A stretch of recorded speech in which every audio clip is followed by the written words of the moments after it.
Away from the spin and away from the fake news, this is where we take some time to delve into some of the main stories coming out of Israel's war on Gaza.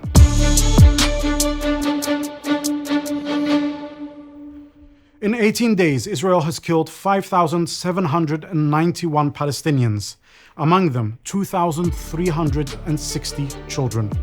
The relentless bombing from land, air, and sea continues, and the numbers of those being killed increases almost by the minute. So far, according to Israeli sources, at least 1,300 Israelis have been killed, the vast majority of casualties inflicted on October the 7th. Now, Prime Minister Benjamin Netanyahu has said that the aim of this war is to destroy Hamas. But after dropping the equivalent of a quarter of a nuclear bomb on one of the most densely populated areas in the world, Hamas remains able to fire rockets and target Israeli cities. So what really can be achieved from this war? Let's take a sidebar and find out what exactly is Israel's endgame. For this, I'm joined by Mr. Yossi Beilin, a former Minister of Justice in the Israeli government and one of the architects of the 1993 Oslo Accords. Mr. Beilin, thank you very much for joining us on Sidebar. Thank you for having me. We are now 18 days of war have passed. We're in the 19th day. We're talking about more than 5,000 Palestinians who have been killed in Gaza, more than 2,000 of them children. We've seen hospitals destroyed, we've seen schools destroyed, we've seen churches bombed. What is it that Israel is trying to achieve from this war? Hamas cannot go on and rule Gaza. That's it. That is the aim of any campaign now, which will take place on the ground in Gaza soon. What happened 18 days ago is totally intolerable. And believe me, I'm always saying, let us find the common denominator. Let us somehow prevent a confrontation, a violent confrontation between the parties. There are always common denominators. You can find them, as we found in Oslo and in the other draft agreements that we had with the PLO. There is no such common denominator with Hamas, because Hamas doesn't want to live side by side with Israel, is against the Oslo agreement, is against the two-state solution. We'll come to the Oslo agreement and the two-state solution in a bit, but I want to ask you about something, because it's interesting. You started off by saying that Hamas must end, essentially. You must end Hamas's rule over Gaza. That's the end game of this war. Is that what you're saying, right? No. So what is the end? Well, what is Israel trying to achieve from this war? I'm saying that the leadership of Hamas should not lead Gaza. This is, and we cannot eliminate, and we should not eliminate all the people in Gaza who support Hamas. There are many of them.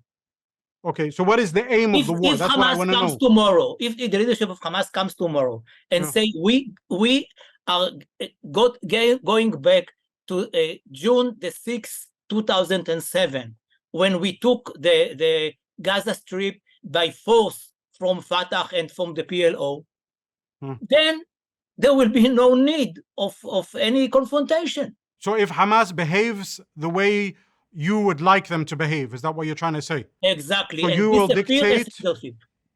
So you want to dictate to the Palestinian movement how they should behave. They cannot be there. These leaders cannot be there. It is not, from my point of view, the Palestinians can decide about kingdom or republic or whatever they want. I mean, right now, what they're trying to decide is just about life, really. They're not even talking about kingdom or anything. They're just talking about freedom. Speaking freedom. I mean, they cannot speak about freedom and Hamas in the same sentence. But again, this is not my business. My business is that people will not dismember babies in the kibbutzim. That they will not take hostage old women and men. That they will not behead people. I mean, they are crazy people. It is really ISIS. And they don't want from us anything. So I want to go into some of these claims that you made, but if you don't mind, I want to just take a step back and look at the different wars that have taken place in Gaza or on Gaza since 2008, right? So as you mentioned, it is your wish or the Israelis wish for Hamas to go back to before it took control of the Gaza Strip. Now, in 2008, Israel launched a 22-day war on Gaza, and the aim of this war, as was said and communicated by both Barak at the time and Tzipi Livni, was to stop rockets on Israel, was to topple Hamas, and was to rescue Gilad Shalit. That war, like I say, went on for 22 days. 1,430 Palestinians were killed, as well as 13 Israelis killed on the other side. Hamas was not toppled. Its rockets did not stop. At the time, the rockets could reach Sderot as a maximum, and the war ended. In 2012, that war went on for 7 days. 180 Palestinians were killed, 20 Israelis were killed. At the time, also what was announced was that Israel wanted to bring peace to southern Israel and to hit what it described as terrorist organizations, namely Hamas, and to topple it. Hamas, at the time, again, was not toppled. In fact, its rockets then were able to reach Tel Aviv. Its strength increased. 2014, the war went on for 50 days. 2,322 Palestinians were killed. 72 Israelis were killed. The number of Israelis is also going up. At the time, what was announced by the Israeli leadership and government and the military was to destroy Hamas's tunnel networks and to hit Hamas and other terrorist organizations. Again, what we saw was Hamas getting stronger. We saw suddenly they had homemade drones, the Ababil, and other things as well. 2021, an 11-day war, 250 Palestinians killed, 12 Israelis killed. Again, it was announced to destroy Hamas. You see where I'm going with this? No. Where we are now. Go on. If you want me to interview you, it's fine. Please go on. No, I would like to know from you. No, it's fine. The trajectory of all of these wars has shown that Israel has failed to achieve its goal of destroying Hamas. So what? So what makes you think that you're going to be able to do anything aside from kill more civilians and babies as you've been doing over the past 18 days? And what happened on October the 7th? Do you have an answer to this question? You have so many answers. What did happen? We speak to Hamas officials and to Palestinians, and they will tell you what happened on October 7th was a response to 75 years of illegal occupation. Was a response to 17 and they years were of reminded about siege. the 75 years of occupation. This was the reason. That's their justification for it, yes? I understand everything. Okay, this is very, very justifying. I mean, they are lunatics. It is a bunch of lunatics which took upon itself by force the rule of Gaza from their brethren, Palestinians, who made an agreement with us, which became an international document. This is the case. And it is a pity that we did not do more before, that these campaigns in the past ended the way they ended. Mm-hmm. They had to end in a different way. And, you know, you will not find a peacemaker who is stronger than me in Israel and who is opposing the current government. If I am saying this, you can imagine that the 7th of October was not just another day in which the Hamas nice people decided that the 75 years of occupation were enough. And if they expect us to ignore what happened and to go on like nothing happened, they can forget about it. This may be, I'm not sure whether it is going to succeed, but this may be the toughest war between Israel and Hamas ever. And I hope that it will succeed and that the leaders of Hamas will leave Gaza and allow other Arabs to take it upon themselves. It is not that we want Israel to reoccupy Gaza. Why do you think it is, as you described it, lunacy and craziness for Palestinians and Hamas to do what they did on October 7th in response to the 75 years of occupation, but it is not lunacy and craziness for the Israelis to bomb hospitals and to kill more than 2,000 children in the space of 2 weeks? Why is one lunacy and the other isn't? I can't argue with you. I cannot argue with you. You believe that we would like to launch. I don't believe anything. I'm asking you. I'm you are asking really you. you are really described thinking, one as lunacy, but the other one is justified. So I want to know why. First of all, you are right. One was lunacy. I mean, beheading babies is not lunacy in your view? In my personal view, beheading babies is lunacy. Fine. And we've Did seen you pictures see any Israeli doing something like that? Yes. We can show pictures of babies who've had their heads blown off because of Israeli airstrikes in the past 3 days alone. There is one family, which is the grandchildren of the first elected speaker of the Palestinian assembly, whose grandkids have been their heads literally blown off. There are images of it. Yes. Is this lunacy or not? I'm very sorry for that, and I'm very sorry for every person, uninvolved person, especially young people, babies or whatever, on both sides who are killed. But there is a big difference, a huge difference, an abyss between thousands of people who are coming on Saturday morning to the kibbutzim in the past, in the south of Israel, including a peace festival, of people who want peace with the Arabs, and beheading them and dismembering their organs, rather than on the other side, a war in which civilians are hurt on both sides.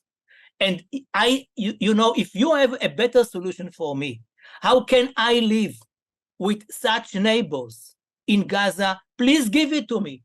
Believe me, I would prefer any reasonable solution. Do you want to absolve Israel of its responsibility in leading things to where they are? When you look at 17 years of imprisoning 2 million people, 17 years of cutting off electricity, of besieging people, of within those 17 years, constant wars that have taken place almost on a bi-yearly basis that have killed on average, several hundred people a year. Do you not think that is something that has led to what we saw on October 7th? You are going to the reasons or the excuses of this crazy attack.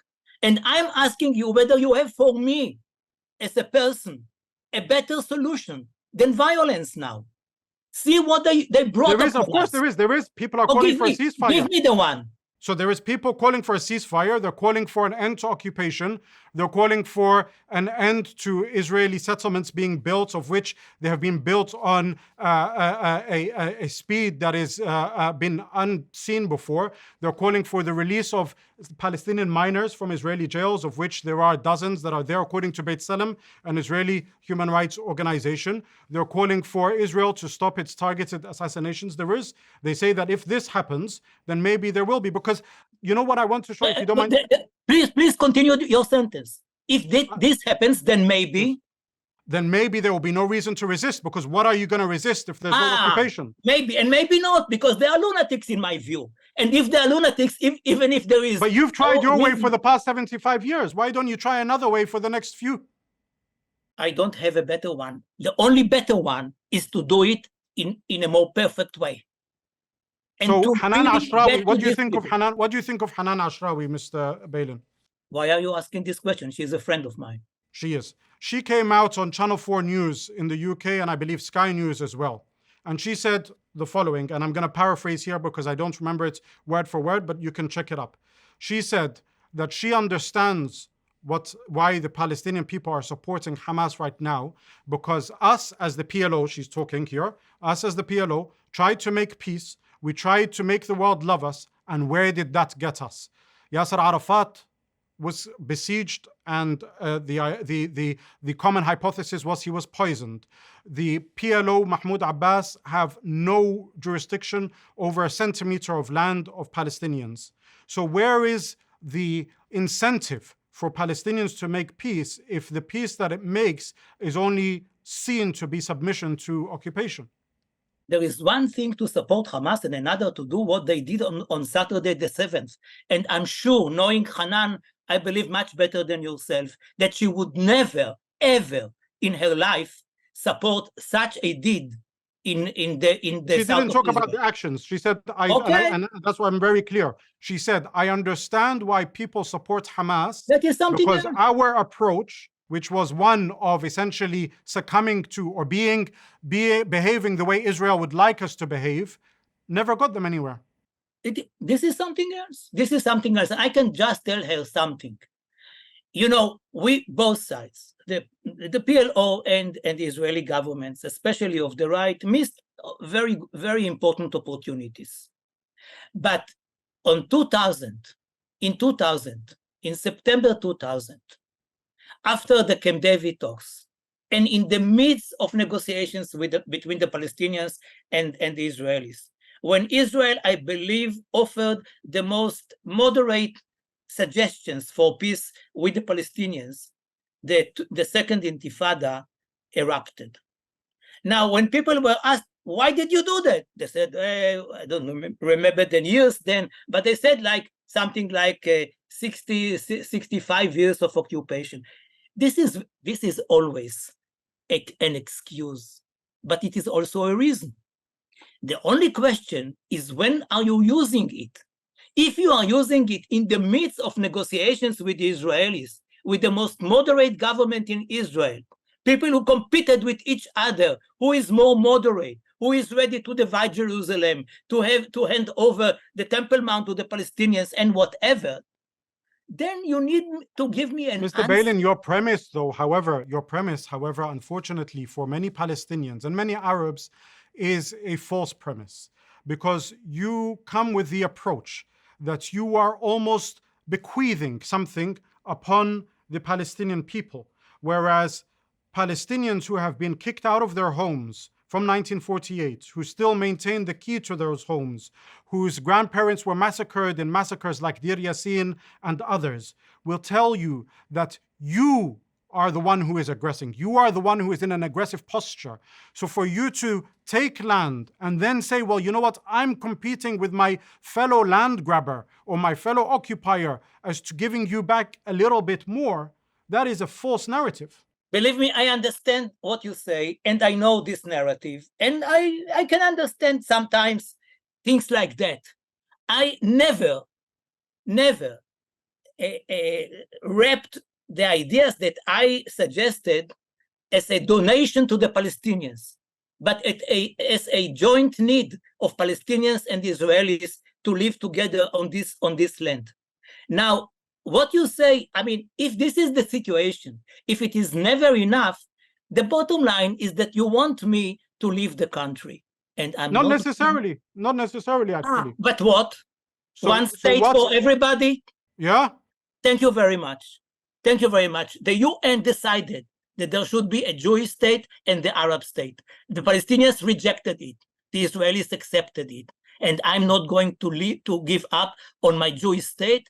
I'm perhaps one of the most moderate people in Israel. And you can understand that if this is the case, the only way now to solve the problem is to distance the leadership of Hamas from its place. Why is it that the UN's word is important when it comes to referring to them to establish an Israeli state or a Jewish state, but it's not important with all the resolutions that Israel continues to ignore and to contravene?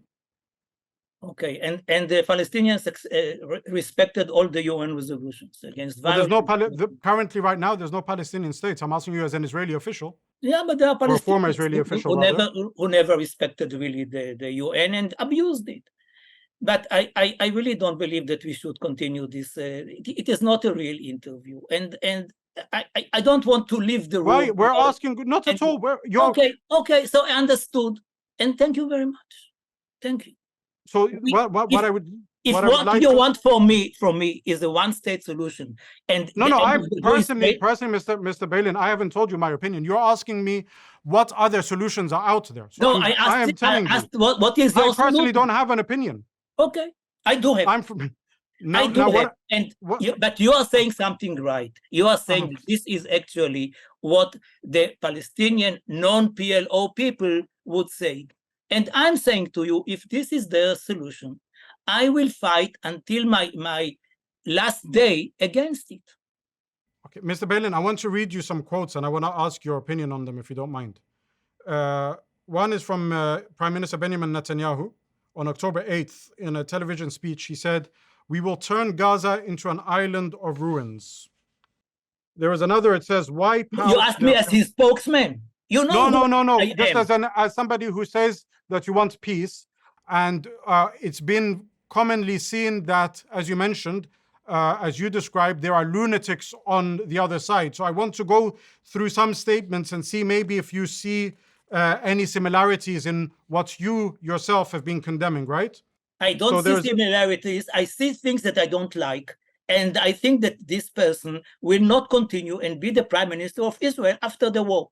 Okay, there is a veteran Israeli soldier, Ezra Yachin. He says, wipe out their families, their mothers and their children. These animals must not be allowed to live any longer. What do you think of that statement? You want me now to have art criticism against critics about Israelis whom I don't know? Who is this person? I mean, you really have lunatics everywhere. Okay, how about there's someone I can give you who you know if you like. Ghassan Alian, Major General of the Israeli Army, on October 9th, in an address, he says he called them animal humans and they'll be treated accordingly. You wanted hell and you'll get hell. I think that these moments were moments in which all of us felt that it was a nightmare. We couldn't understand how normal people would behave like that. So I can understand that in the anger of the situation, things like this were said. But there is still a very big difference. Don't you see there's an issue there? Let me answer you. Go ahead. But there is a big difference between doing something and saying something. Okay, and here is my issue. You're saying moments of anger that took place after October 7th. What happened on October 7th, as ghastly as it is, you've looked at several 18 October 7ths take place since then. We've seen what has the ratio of which is one Palestinian child being killed every 13 minutes. So during this interview, there is another Palestinian child who's being killed. Those elements, those moments, is it not understandable to you that Palestinians can have these moments of anger after these 75 years, but then you brush it aside as if that's just a false pretext? Yeah, but don't bring me the 75 years. With all due respect, as if the Hamas all these last years behaved properly and Israel attacked it once and again. Had they not launched missiles against Tel Aviv and other places, there would be no encounter, no Israeli war between us and the Hamas. I don't want to justify everything that Israel did. And there is also another thing. There is a huge asymmetry between us and the government of Hamas or whatever you of Gaza or whatever you call it. They should have known in advance that if they do something crazy like that, Israel will not be just idle and do nothing. And the power of Israel is much, much bigger. And the result of the encounter, the lethal encounter between the two sides will not be on their side. Of course, and this is why international law puts the responsibility of protecting civilians on the more powerful side. Thank you very much, Mr. Beilin. It was a pleasure to speak to you. And I cannot say the same about you. Thank you very much. No worries.